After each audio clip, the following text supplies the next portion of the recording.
Gold, trusted gold buyers. మీరు తాకట్టు పెట్టిన బంగారాన్ని విడిపించి ఈ రోజు ఉన్న మార్కెట్ ధరకు కొనబడును.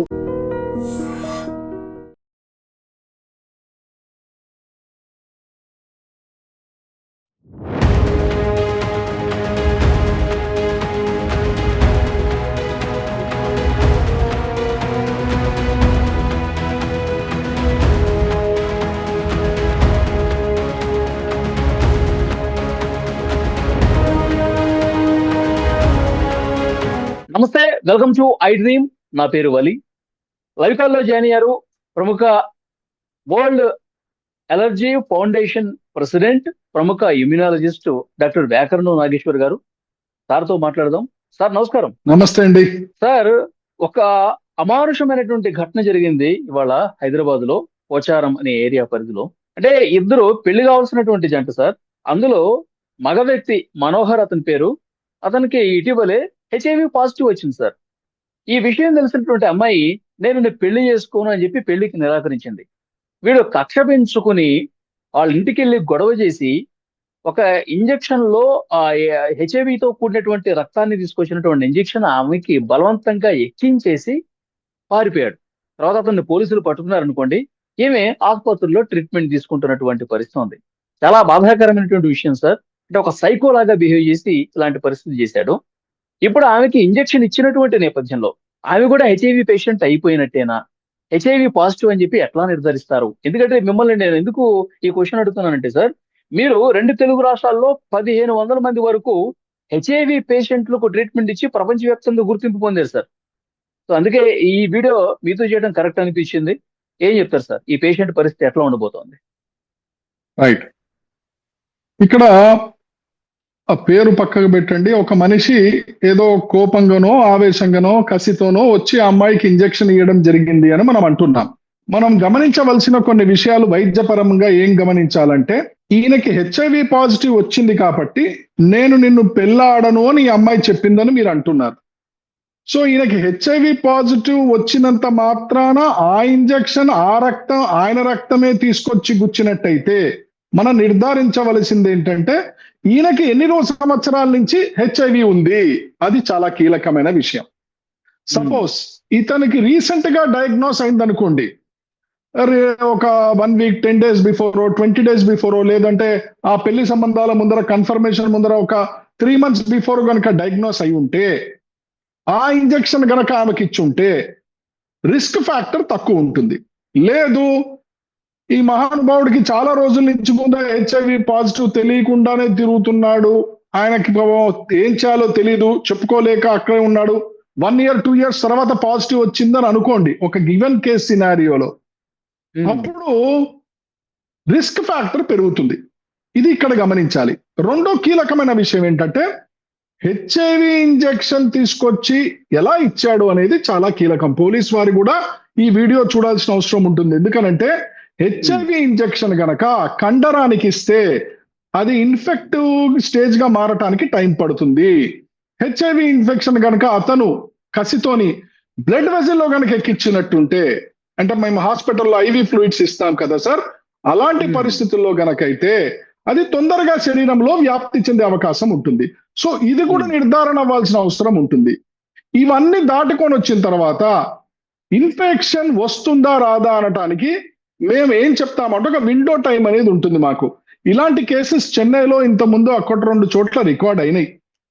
మీరు ఆశ్చర్యపోతారు, అమెరికాలోనే డాక్టర్స్ లోనే 58 కేసులు ఇలా రికార్డ్ అయినాయి. అంటే కావాలని ఒక డాక్టర్ ఇంకో డాక్టర్ కూర్చోడం కాదు, హాస్పిటల్లో ఉంటూ ఆక్యుపేషనల్ హజార్డ్ తెలియకుండా, అరే ఆ ఇంజక్షన్ లో బ్లడ్ ఉండేది అది గుచ్చేసామా అని వీళ్ళు హ్యాండిల్ చేస్తున్నప్పుడు వాళ్ళకి సడన్ గా గుచ్చుకోవడము, ఈ శాంపిల్స్ తీసుకున్నప్పుడు హ్యాండిల్ చేయడం కొద్దిగా మిస్టేక్ లో, వర్క్ లోడ్ లో, ఇలాంటి సంఘటనలు ఆక్యుపేషనల్ హజార్డ్ అని అంటాం. ఇలాంటివి యుఎస్ లో జరిగినాయి. అయితే ఇక్కడ ఒక నిర్దిష్ట ఒక ప్రణాళిక ఉంది మనకు. ఏమంటామంటే 0 to 72 hours. అంటే ఉదాహరణకి మనం ఐ డ్రీమ్స్ లో మాట్లాడుతున్నాం, ఇప్పుడే ఈ సమాచారం బ్రేకింగ్ వచ్చింది, ఏం చేయాలి డాక్టర్ గారు అని మీరు సడన్ గా అడిగారు, మనం వేరే చర్చ చేస్తున్నా. ఇమ్మీడియట్ గా సోప్ వాటర్ తోని కడిగి 24 hours లోపల PEP అంటే పోస్ట్ ఎక్స్పోజర్ ప్రొఫైలాక్సిస్ అంటారు. ఈ పోస్ట్ ఎక్స్పోజర్ మెడికేషన్ గనక చేసినట్టయితే ఎన్ని గంటల లోపల చేయాలి? 24 గంటల నుంచి 72 గంటల లోపల ఖచ్చితంగా చేయాలి. చేస్తే ఉపయోగం ఏంటంటే 92 to 99% ఇన్ఫెక్షన్ వారిలో పోకుండా మనం కంట్రోల్ చేయగలము. ఓకే. ఒకవేళ గనక 72 అవర్స్ దాటితే 72 అవర్స్ దాటినా మనకి పిఈపి అని అంటాం, అంటే పోస్ట్ ఎక్స్పోజర్ ప్రొఫిలాక్సిస్. అప్పుడు కూడా పర్సంటేజ్ ఆఫ్ ఎక్స్పోజర్ కొద్దిగా ఎక్కువ ఉన్నా కూడా వాళ్ళు బయటపడే అవకాశం కూడా ఉంటుంది. ఎప్పటి వరకు డాక్టర్ గారు ఇలా మనం సేవ్ చేయగలం వాళ్ళని? 0 to 72 అవర్స్ ఒక విండో అంటున్నాము.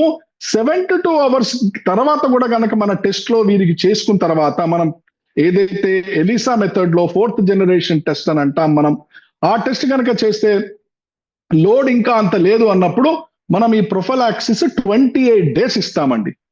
అంటే మందులు కంటిన్యూ చేస్తాం 28 రోజులు.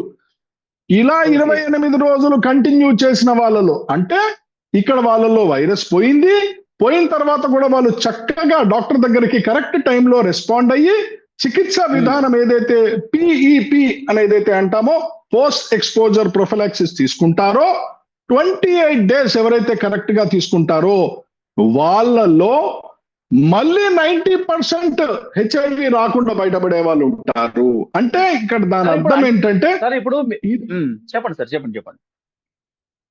28 రోజుల లోపల కూడా మనం కరెక్ట్ గా కోర్స్ వాడినట్టయితే ఆ వైరల్ లోడ్ అనండి, ఆ ఇన్ఫెక్షన్ స్థాయి అనండి, ఆ హెచ్ఐవి వైరల్ రిప్లికేషన్ అనండి, అవన్నీ కూడా మనం కంట్రోల్ చేసే అవకాశం ఉంటుంది. అందుకని మేము ఎప్పుడు చేయమంటాం టెస్ట్లు? 0 అంటే వచ్చినప్పుడు వెంటనే చేయండి, తర్వాత 4 రోజుల తర్వాత చేయండి, తర్వాత వారం తర్వాత చేయండి, తర్వాత 3 వారాల తర్వాత చేయండి, తర్వాత నెల రోజుల తర్వాత చేయండి. ఇలా గనక మనం టెస్ట్ చేసుకుంటూ ముందర పోయినట్టయితే హెచ్ఐవి పరిస్థితి అసలు ఉందా లేదా, గుచ్చంగానే వెంటనే పాజిటివ్ వస్తుంది అనుకోవడం తప్పు. ఓకే. ఇది need not cause positivity. Risk ఉంటుందా? ఎస్, రిస్క్ ఉంటుందని చెప్తాం. కానీ రిస్క్ ఉన్నంత మాత్రాన అన్ని కేసులు పాజిటివ్ గా పోవు కదా. సో అది మనం ఆ బేరం వేసుకుంటూ పోవాలి. 0 to 24, 24 to 72 అవర్స్. అతను నార్మల్ గా ఇట్లా అక్కడ గొడవ చేస్తా ఉన్నాడు, గుచ్చేశాడు కక్షపూరితంగా, బలంగా ఇట్లా నీడలు గుచ్చేసి దాన్ని ఒత్తేసి పారిపోయాడు. అంటే ఎక్కడ గుచ్చాడు, రక్తంలో కలిసే విధంగా గుచ్చాడా అన్నది అది ఇన్వెస్టిగేట్ చేస్తే తెలుస్తుంది. కానీ ఇట్లా ఉన్న పడంగా చేతి మీద ఇట్లా గుచ్చాడు అంటే గనక అది కండరానికి పోతుందా లేకపోతే బ్లడ్ వెజల్లోకి పోతుందా? మీ అంచనా ఏంటి సార్? ఎట్లా ఉండే అవకాశం? ఇప్పుడు సార్ మీరు ఇచ్చిన ఇన్ఫర్మేషన్ ప్రకారం అతను కండరానికి ఇచ్చున్నాడని అనుకుందాం. కండరానికి ఇచ్చుంటే రిస్క్ ఫ్యాక్టర్ చాలా తగ్గుతుంది. ఎందుకనంటే కండరం నుంచి అది అబ్జార్బ్ అయి అక్కడి నుంచి మైన్యూట్ బ్లడ్ వెజిల్లో పోయి అక్కడి నుంచి బ్లడ్ సర్క్యులేషన్ లో పోవాలి. అంటే ఇన్ని ఫిల్టర్ మెకానిజం దాటుకుంటూ ఆ వైరస్ లోపలికి వెళ్ళాలి. సాధారణంగా ఇలాంటి వైరస్, ఒక ఇమ్యునాలజిస్ట్ గా నేను చెప్తున్నా, ఇలాంటి వైరస్ జనరల్ గా సోకినప్పుడు దానికి అంత టైం ఉండదు. ఎందుకనంటే ఈ మధ్యలో ఉన్న మన డిఫెన్స్ మెకానిజం ఏదైతే మనం అంటామో లోకల్ ఇమ్యూన్ ఫ్యాక్టర్స్ అని అంటాం, ఆ ఇమ్యూన్ క్యాప్చర్ అని అంటాం. అంటే మన CD4 సెల్స్ అనండి, ఇంకో డెండ్రైటిక్ సెల్స్ అనండి, ఇట్లా బాడీలో రకరకాల సెల్స్ ఉంటాయి.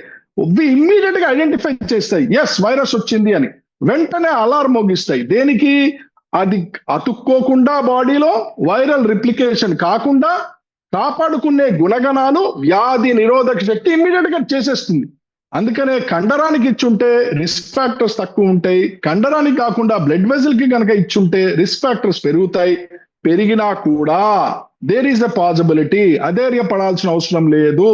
అసలు ఒక్క విషయం చెప్తున్నాను, హెచ్ఐవి నేను దాదాపుగా I will like to correct 5000 patients ని ట్రీట్ చేశానండి. నేను ఒక పల్మనాలజిస్ట్ గా నేను హెచ్ఐవి కేర్ సపోర్ట్ సెంటర్ లో చేసినప్పుడు 5000 కేసెస్ ట్రీట్ చేశాం. అప్పటికి ఇప్పటికంటే నేను చేసి ఆల్మోస్ట్ 2006 నుంచి ఒక 20 సంవత్సరాల క్రితం నేను ట్రీట్ చేసిన కేసెస్ కి ఇప్పటికి చూసుకుంటే అప్పుడులాగా భయపడాల్సిన అవసరం లేదు. అసలు సింపుల్ గా చెప్పాలంటే ఒక ఫ్లూ ఇన్ఫ్లుయెన్జా వ్యాక్సిన్ కి, ఫ్లూ ఇన్ఫ్లుయెన్జా ఇన్ఫెక్షన్ కి ఎలాగైతే మనం జాగ్రత్తలు తీసుకుంటామో హెచ్ఐవి కూడా జాగ్రత్తలు తీసుకోవచ్చు. కానీ ఇక్కడ కొద్దిగా వైరల్ రిప్లికేషన్ ఫాస్ట్ గా జరుగుతుంది. అంటే వైరస్ లోపలికి వెళ్ళిన తర్వాత దాని రిప్లికేషన్, దాని మల్టిప్లికేషన్, దాని ఫ్యామిలీ డెవలప్ అవ్వడం అనేది బాడీలో ఎక్కువగా ఉంటుంది కాబట్టి ఈ జాగ్రత్త తీసుకోండి, అది తొందరగా డెవలప్ అయ్యే అవకాశం ఉంటుంది అని చెప్తాం. సో ఐ ఫీల్ దట్ మనం రీఅష్యూర్ చేయాలి ఆ అమ్మాయికి ధైర్యాన్ని ఇవ్వాలి, భయపడాల్సిన అవసరం లేదు. పోస్ట్ ఎక్స్పోజర్ ప్రొఫిలాక్సిస్ చక్కటి 1097 అనుకుంటా, నాకు గుర్తుంది, AIDS support centre call number, అంటే ఇప్పుడు మారిందో లేదో తెలీదు, 1097 దానికి ఫోన్ చేస్తే వాళ్ళు చక్కటి సమాచారాన్ని ఇస్తారు. గవర్నమెంట్ యంత్రాంగం హెచ్ఐవి ఎయిడ్స్ సపోర్ట్ సెంటర్ లో చక్కగా పనిచేస్తుంది. వారిని అక్కడ పోవచ్చు లేదా ప్రైవేట్ లో కూడా పోవచ్చు, వారి ఇష్టం, కానీ లేట్ చేయకూడదు. ద అర్లియర్ ద బెటర్, అది మనం చెప్తాం. సార్ ఇప్పుడు పాజిటివ్ వచ్చిందని తెలిసిన తర్వాత, అంటే గతంలో లాగా ఇప్పుడు పరిస్థితులు లేవు అంటున్నారు, అంటే ఎన్ని రోజుల పాటు మందులు వేసుకుంటే పూర్తిగా నివారించవచ్చు? This is a very tough question sir. ఎందుకనంటే ఇది జనరల్ గా కుండబద్దలు కొట్టి చెప్పాలంటే, మన కన్ఫర్మ్డ్ కేస్ హెచ్ఐవి అనుకోండి, హెచ్ఐవి కన్ఫర్మ్డ్ ఏంటంటే కొన్ని సంవత్సరాల వరకు వాడాల్సి వస్తుంది, something like decade or something. అంటే ఎవరైతే జాగ్రత్తలు వహిస్తారో, ఎవరైతే ఎక్స్పోజర్ ఇంకా నియంత్రణ వహిస్తారో, ఎవరైతే ఇమ్యూన్ సిస్టమ్ ని, వ్యాధి నిరోధక శక్తిని చక్కగా కాపాడుకుంటారో, వాళ్ళల్లో ఈ వైరస్ ఉన్నా కూడా మల్టిప్లై కాకుండా కూడా మందులు వచ్చాయి ఇప్పుడు. సో మనకింత ముందు మనం చూసాం హెపటైటిస్ దాని గురించి కూడా మనం చాలా విన్నాం. హెపటైటిస్ వైరస్ ఉంటుంది చాలా మంది శరీరాల్లో. సో వాట్ అయితే దానికిను హెచ్ఐవికి తేడా ఏంటంటే, ఇక్కడ స్త్రీ పురుష కలయికలో ఇది బయటపడుతుంది, ఒకరి నుంచి ఒకరికి పోతుంది, బ్లడ్ ట్రాన్స్మిషన్ లో ఒకరి నుంచి ఒకటి పోతుంది, కాబట్టి దీని గురించి మనం కొద్దిగా జాగ్రత్త వహించాల్సిన అవసరం ఉంటుంది. అయితే అది ఎప్పుడైనా సరే ఆ ఇన్ఫెక్టివ్ ఫేజ్ దాటిన తర్వాత, రిప్లికేషన్ లోకి వెళ్ళిన తర్వాత అది బాడీ మొత్తం వ్యాప్తి చెందే అవకాశం ఉంటుంది, కాబట్టి అది మనం జాగ్రత్త వహించాల్సిన అవసరం ఉంటుందంటాం. ఎందుకంటే రిప్లికేషన్ ఫేజ్ నాకు తెలిసి ఒక 10 to 15 days లో స్టార్ట్ అయిపోతుందండి. సో ఆ రిప్లికేషన్ ఫేజ్ ఒక్కసారి స్టార్ట్ అయిన తర్వాత ఈ వైరల్ లోడ్ అని అంటాం, వైరల్ లోడ్, ఆ లోడ్ ఏదైతే మనం ఈ CD4 CD8 కౌంట్, దాని రేషియో ఇవన్నీ ఉంటాయి, వాళ్ళ కన్సర్న్ డాక్టర్స్ ఇప్పుడు డిపార్ట్మెంట్ లో పోతే ఈ టెస్ట్లన్నీ వారికి చేయిస్తారు. అవి కనుక లోడ్ ఎక్కువ ఉంటే ఆ లోడ్ తగ్గించుకోవడానికి కూడా మందులు ఉన్నాయి మన దగ్గర. సో కంగారు పడాల్సిందేం లేదు. ఒకటి ఏంటంటే, నాకు అర్థం కాల, ఒకటి శాశ్వత పరిష్కారం లేదా? ఇప్పుడు పాజిటివ్ వచ్చింది, మందులు వాడడం, ట్రీట్మెంట్ తీసుకున్నాం, నెగిటివ్ వచ్చేసింది, తగ్గిపోయింది, అట్లా అనుకోవడానికి లేదా ఈ కేసులో? అంటే ఇప్పుడు ఆ మాట అంటే నువ్వు ఇంకో మాట అనాల్సి వస్తుంది. కోవిడ్ వ్యాక్సిన్ తీసుకున్నా నాకు కోవిడ్ రాదా అని చాలా సార్లు మనం టీవీ ఛానల్, మీ ఛానల్లోనే ఐ డ్రిప్స్ లో కూర్చొని మాట్లాడుకున్నాం. అయ్యా కోవిడ్ వ్యాక్సిన్ 100 గుచ్చుకున్నా మళ్ళీ కోవిడ్ వైరస్ రూపం మార్చుకొని వస్తుందయ్యా అని మనం ఎట్లయితే చర్చ చేసుకున్నామో, సేమ్ వే ఒక్కసారి ఎక్స్పోజర్ అయిన తర్వాత అది జనరల్ గా వైరస్ కంట్రోల్లో పెట్టుకోవడమే కానీ అది బయటికి వెళ్ళడం అనేది ఇంతవరకు there is no successfully clinically implicated treatment strategies. అది మనల్ని ఏం చేయకుండా, అది మనల్ని హాని కాకుండా మనం ఆరోగ్యంగా బతకగలమా? ఎస్, బతకగలము. కానీ ఎప్పుడైతే మళ్ళీ సేమ్ క్వశ్చన్ వస్తుంది, స్త్రీ పురుష కలయికలో రిస్క్ ఉంటుంది, మరి వాళ్ళకి అవుతుందా? వచ్చే అవకాశం ఉంటుంది. ఇవన్నీ మనం గమనించాల్సి వస్తుంది. ఎందుకంటే ఈ క్రానిక్ డ్యామేజ్ అని అంటాం, ఇది అసలు అన్నిటికంటే ముఖ్యమైనది ఏంటంటే ఒక్కొక్క అవయవాలు సిరో కన్వర్షన్ అని అంటాం. అది ఎప్పుడు వస్తుంది? సాధారణంగా 3 నుంచి 6 వారాలు 10 వారాల లోపల వచ్చేస్తుంది. అంటే అది హెచ్ఐవి పాజిటివ్ గా బయటపడడం అనేది జరుగుతుంది. దాని తర్వాత జరిగేది ఏమిటి? Chronic immune damage. అంటే మన వ్యాధి నిరోధక శక్తి ఒక్కొక్కటిగా కొట్టుకుంటూ పోతా ఉంటది. అది ఈ వైరస్ మన సెల్లులో ప్రవేశించి మన సెల్లో ఉన్న డిఎన్ఏని కంట్రోల్ చేసుకొని వాటి వైరల్ డిఎన్ఏస్ ని తయారు చేసుకుంటూ అలా వ్యాప్తి చెందుతుంటుంది అనమాట. అంటే ఉదాహరణకి ఒక ఏరియాని ఒక టెర్రరిస్ట్ కబ్జా చేసుకొని ఆ స్థావరంలో తన కార్యకలాపాలు నడిపించినట్టు వైరస్ ఒక్కసారి బాడీలోకి వెళ్ళిన తర్వాత హ్యూమన్ సెల్స్ ని టార్గెట్ చేసి హ్యూమన్ డిఎన్ఏని పికప్ చేసి తన జీనోమ్ ఇన్ఫర్మేషన్ పెట్టి అలాగే రిప్లికేట్ అవుతుంటుంది. సో అందుకనే జనరల్ గా ఏమంటామంటే months to years అని అన్న తర్వాత రిప్లికేషన్ చూసుకుంటూ వెళ్లాల్సి వస్తుంది. ఇది రాదు అనటానికి వీల్లేదు. అంటే సరే, పర్టికులర్ ఇప్పుడు ఈ రోజు మనం మాట్లాడుతున్న కేసులో ఇప్పుడు వాడికి హెచ్ఐవి ఎన్ని రోజుల నుంచి ఉంది, అసలు వీడి బ్లడ్ ఇచ్చాడా, ఇస్తే గనక అది కండరానికి వెళ్ళిందా లేకపోతే బ్లడ్ వెజిల్లోకి వెళ్ళిందా, ఇవన్నీ కూడా ఇన్వెస్టిగేట్ చేసి దాన్ని బట్టి ట్రీట్మెంట్ ఇవ్వాల్సిన అవసరం ఉందంటారు, అంతే కదా సార్? చాలా ఇంపార్టెంట్. ఆ ఎవరైతే ఇంజెక్షన్ ఇచ్చారో వాళ్ళని అడగవలసిన, పోలీస్ వారు అడగవలసిన విషయాలు ఏంటంటే, నువ్వు ఇచ్చావా లేదు కాదు, ఏ పద్ధతిలో ఇచ్చావు, ఎంత దూరం ఇచ్చావు, ఎక్కడ ఇచ్చావు, ఎంత వాల్యూమ్ లో ఇచ్చావు. చాలా ఇంపార్టెంట్ అండి ఇది. అంటే నీ బ్లడ్ శాంపుల్, వాడు suppose is not medical person, వాడికి తెలియదు, ఏదో కోపం కదా, ఆవేశం కదా, ఆగదు మరి కోపం. సో అందుకనే తన బ్లడ్ ఏదో తీసేసుకొని ఒక 1 ml లేకపోతే 2 ml తీసుకొని తొందరలో ఇచ్చాడు అనుకోండి, అది ఎంత పోయింది. ఇవన్నీ ఒక్కొక్క క్వశ్చన్ పోలీస్ వారు కూడా తెలుసుకోవాలి. ఎందుకు? అమ్మాయి రిస్క్ ఎంత ఉందో తెలుసుకోవటానికి. ఇప్పుడు ఓకే, ఇది ఎవరు బ్లడ్ తెలియకపోవచ్చు. వాడి శరీరంలో ఎక్కడి నుంచి తీసాడో కూడా ఇంపార్టెంటేనా? లేదండి, అది కంటే కూడా వాడు ఏ శరీరంలో ఏ భాగం నుంచి తీసాడన్న దానికంటే కూడా వాళ్ళు ఏ స్టేజ్ లో ఉన్నాడు వాడు అని.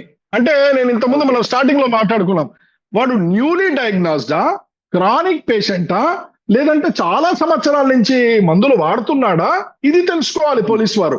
సో పోలీస్ ఇన్వెస్టిగేషన్ లో ఇది చాలా కీలకమైన విషయం. పోలీస్ వారు ఏది అడగాలి, అమ్మాయిని ఏం చేయాలి అని అంటే, ఇదేదో సాధారణమైన క్రైమ్ స్టోరీ లాగా కాకుండా it's a scientific crime story. So నువ్వు నీకెప్పటి నుంచి ఉంది, నీ రికార్డులు తీ, అది గమనించాలి. ఆ రికార్డులు తీసి అతను ట్రీట్మెంట్ తీసుకుంటున్నాడా లేదా, ఆయన వైరల్ లోడ్ ఏమిటి, ఆ వైరల్ లోడ్ నుంచి నీ రక్తమే తీసుకున్నావా లేదా వేరే ఇతరత్ర, మీరు ఇంతకుముందు అడిగినట్టు ఇతరత్ర వేరే వాళ్ళ దగ్గర నుంచి తీసుకున్నావా, తీసుకుంటే అతని వైరల్ లోడ్ ఏమిటి, ఇవన్నీ ఒక డేటా అవసరం పోలీస్ వారికి కూడా. దీని మీద ఆధారపడి ఉంటుంది అమ్మాయి జీవితం కూడా. అది ఈవెన్ కోర్టులోకి వెళ్ళినా కూడా ఇవన్నీ వస్తాయి మనకి. సార్ సిమ్టమ్స్ ఎట్లా ఉంటాయి? అమ్మాయికి గుచ్చాడు, సరే ఆమె బ్లడ్ లో కలిసిందా లేదా అని పక్కన పెడితే దాని ప్రభావం వెంటనే చూపిస్తుందా, లక్షణాలు ఏమైనా కనిపిస్తాయి అంటారా? జనరల్ గా అయితే ఎలా ఉంటుందంటేనండి, ఫీవర్ రావడం అనేది జరుగుతుంది. ఆ ఫీవర్ కూడా గుచ్చిన వెంటనే ఏదో ఫీవర్ రావడం అలా ఉండదండి. జనరల్ గా 2 to 4 weeks మనం వెయిట్ చేయాలి. ఇది విండో టైం అంటాం దానికి. ఆ 2 to 4 weeks లోపల body will show and immediate response. అంటే దాన్ని మేము వైద్యపరంగా అక్యూట్ ఇమ్యూన్ రెస్పాన్స్ అని అంటాం. సో ఆ అక్యూట్ ఇమ్యూన్ రెస్పాన్స్ లో తనకు సోర్ థ్రోట్ రావడము, జ్వరం రావడము, ఇలాంటివన్నీ కనపడుతుంటాయి. సో ఏ జ్వరం వచ్చినా అదే అనుకోవడానికి వీల్లేదు. సో ఫీవర్ రావడము, సోర్ థ్రోట్ రావడము, లింఫ్ నోడ్ స్వెల్లింగ్ ఉండడము, ముఖ్యంగా ఇది వైరల్ కాబట్టి బాడీలో ర్యాషెస్ రావడం. మీరు గమనించండి, HIV ఒక్కటి కాబట్టి దాన్ని మనం తప్పుపడుతున్నామని కాదు, ఏ వైరస్ కైనా ఏ లక్షణాలు వస్తాయో దీనికి కూడా అదే లక్షణాలు వస్తాయి. విపరీతంగా వీక్ అయిపోవడము, దీన్ని మనం ఏమంటాం, అక్యూట్ HIV ఇన్ఫెక్షన్ స్టేజ్ అని అంటాం. ఇది మనం గమనించాలి. These are all symptoms. ఒకవేళ అమ్మాయికి ఆల్రెడీ ఈ లక్షణాలు వచ్చాయనుకోండి, ఇంతకుముందు చెప్పినట్టు sore throat, fever, rashes, lymph node swelling, ఇవన్నీ కూడా వచ్చినా అంటే అక్యూట్ ఫేజ్ లో అమ్మాయి ఉంది అని అర్థం. అంటే దాని అర్థం ఎక్స్పోజర్ లెవెల్ 2 to 4 weeks లో ఉంది అని అర్థం. ఓకే, చాలా మంచి ఇన్ఫర్మేషన్ ఇచ్చారు వ్యాకరణ నాగేష్ గారు. Thank you sir. సార్ నమస్తే సార్, నమస్తే, థ్యాంక్ యూ.